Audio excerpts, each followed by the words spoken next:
রবীন্দ্রসঙ্গীতের তালে তালে বলেছিল না 4 তারিখের পরে ডিজে বাজাবে, ও তালে তালে ডিজে বাজাতে এসেছি। ও এতদিন কোথায় ছিল? অবার মার কাণ্ড যখন ওভার হয়েছিল কাণ্ডটা, অবার মার চোখে জল পড়েনি? হ্যাঁ, ও কোথায় ছিল? অন ডিউটি একটা ডাক্তারের ওরকম হাল হয়েছিল, পিসি ভাইপো কোথায় ছিল তখন? এখন চোখে জল ওঠাতে আসছে সঞ্জু কর্মকার, কেন ওর মায়ের একার চোখে জল পড়েছে? হ্যাঁ, ওরা সব তৃণমূলের একটা করে পাড়ায় পাড়ায় নেতা ছিল, চটি চেটে চেটে ডাক্তার গিয়ে অ্যাকাউন্টে খালি ভরেছে টাকাগুলো, ওই টাকাগুলো গুনতে এসছে। যার কত সে তো মরে গেছে, এখন টাকাগুলো গুনতে এসছে, আর কিছুই না। আমি নিজে সাক্ষী, মরে যাওয়ার আগের দিন মদ খেয়েছি, আমি নিজের চোখে দেখেছি। সে অসুস্থ হয় কি করে?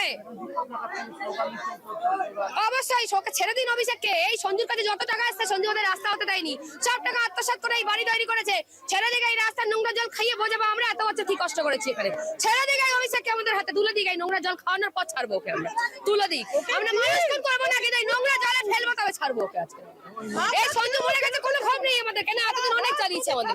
ওকে বের করে দিক আমাদের কাছে, আমরা জনতার কাছে বের করে দিই, আমরা রাস্তায় জল খাইয়ে বার করবো, ওনাকে ছেড়ে দিই।